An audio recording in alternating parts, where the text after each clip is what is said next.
ലോകത്തിലെ ഏറ്റവും മികച്ച സിനിമ ഏതാണെന്ന് പെട്ടെന്ന് ഒരാൾ നിങ്ങളോട് ചോദിച്ചാൽ നിങ്ങൾ എന്ത് പറയും? നിങ്ങൾ പെട്ടെന്ന് കൺഫ്യൂഷൻ ആവില്ലേ?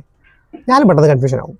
പക്ഷെ ഒരു കൺഫ്യൂഷനും ഇല്ലാതെ പെട്ടെന്ന് ഉത്തരം തരാൻ പറ്റുന്ന ഒരാളുണ്ട്, ChatGPT. പുള്ളി പറയുന്ന ലോകത്തിലെ ഏറ്റവും മികച്ച സിനിമ 1941 ഇറങ്ങിയ സിറ്റിസൺ കെയ്ൻ ആണെന്നാണ്.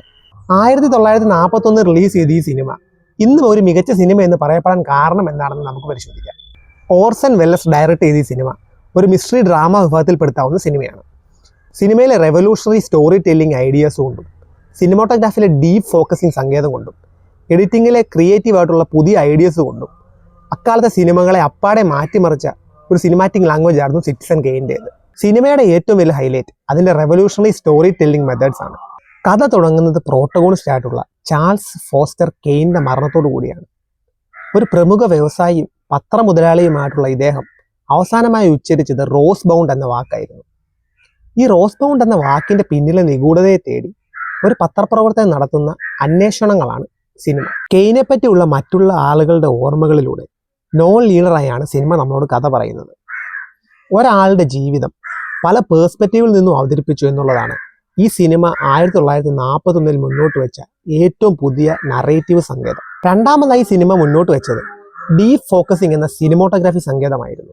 ഇതിൽ ഫ്രെയിമിലുള്ള ഫോർഗ്രൗണ്ട്, മിഡിൽ ഗ്രൗണ്ട്, ബാക്ക്ഗ്രൗണ്ട് എല്ലാം ഒരേ ഷാർപ്പായി പ്രേക്ഷകന് കാണാൻ സാധിക്കും. ഉദാഹരണം, ഒരു ഫ്രെയിം സങ്കല്പിക്കുക. ഒരു മുറിയിൽ ക്യാമറയുടെ മുന്നിൽ നിൽക്കുന്ന ആക്ടർ, അയാളുടെ തൊട്ടുപുറകിൽ ഒരു മേശ, ആ മേശയുടെ തൊട്ടുപുറകിലായ ഒരു ജനൽ, ആ ജനലിലൂടെ ആൾക്കാർ നടന്നു പോകുന്നു, ഇവിടെ ആക്ടർ തൻ്റെ ആക്ടിവിറ്റി നടത്തുന്നു.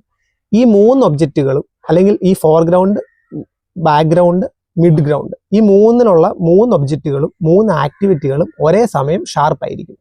ഇതാണ് ഡീപ്പ് ഫോക്കസ് സംവിധാനത്തിന്റെ ഏറ്റവും ബേസിക് ആയിട്ടുള്ള പ്രത്യേകത. സീനിന്റെ വിഷ്വൽ ഡെപ്ത് കാണിക്കുവാനും മൾട്ടിപ്പിൾ ആക്ഷൻസ് ഒറ്റ ഫ്രെയിമിലേക്ക് കൊണ്ടുവരുവാനും സീനിനെ കുറച്ചും കൂടി റിയലിസ്റ്റിക് ആക്കുവാനും ഈ സങ്കേതം സഹായിക്കുന്നുണ്ട്.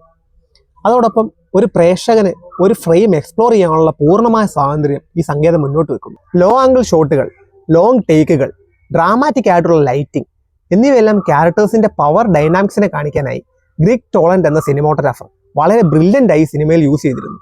സിനിമയുടെ മറ്റൊരു സംഭാവന ഇന്നോവേറ്റീവ് ആയിട്ടുള്ള ഒരുപാട് എഡിറ്റിംഗ് ടെക്നിക്സുകളായിരുന്നു. മോണ്ടേജ് സീക്വൻസുകൾ, ടൈം കംപ്രഷൻ, വിഷ്വൽ ട്രാൻസിഷൻ പോലുള്ള എഡിറ്റിംഗ് ടെക്നിക്സുകൾ ഈ സിനിമയിൽ വളരെ ഫലപ്രദമായി ഉപയോഗിച്ചു. 9 അക്കാഡമിക് നോമിനേഷനുകൾ, മികച്ച തിരക്കഥയ്ക്കുള്ള പുരസ്കാരം ഹെർമൻ ജെ മാൻഹോവിക്സിനും ഈ സിനിമയുടെ നിർമ്മാതാവും അഭിനേതാവും തിരക്കഥാകൃത്തുമായിട്ടുള്ള ഓർസൺ വെല്ലസിനും ലഭിക്കുകയുണ്ടായി. 1941 സിനിമ റിലീസ് ചെയ്യുമ്പോൾ ഈ സിനിമ വലിയ സാമ്പത്തിക വിജയമൊന്നും ആയിരുന്നില്ല. പക്ഷേ അതിനുശേഷം ജർമ്മൻ ക്രിട്ടിക്സുകൾ ഈ സിനിമയെ ഏറ്റെടുക്കുകയും 1956 ഈ സിനിമ വീണ്ടും റിലീസ് ചെയ്യുകയും ചെയ്തു. സിനിമ ഇഷ്ടപ്പെടുന്ന ഒരാളാണ് നിങ്ങളെങ്കിൽ നിങ്ങൾ തീർച്ചയായും കണ്ടിരിക്കേണ്ട ഒരു മനോഹരമായിട്ടുള്ള സിനിമയാണ് സിറ്റിസൺ കെയ്ൻ. അപ്പോൾ ഈ സിനിമ കണ്ടതിന് ശേഷം നിങ്ങളുടെ അഭിപ്രായങ്ങൾ കമൻറ്റ് ബോക്സിൽ രേഖപ്പെടുത്തുക. ഈ വീഡിയോ നിങ്ങൾക്ക് ഇഷ്ടമായ ഷെയർ ചെയ്യുക, എൻ്റെ ചാനൽ ഒന്ന് സബ്സ്ക്രൈബ് ചെയ്യുക, എൻ്റെ വീഡിയോ പറ്റിയുള്ള അഭിപ്രായങ്ങളും കൂടെ കമൻറ്റ് ബോക്സിൽ രേഖപ്പെടുത്തുക. അപ്പോൾ വീണ്ടും ഒരു സിനിമയുമായിട്ട് പിന്നെയും കാണാം. ബൈ.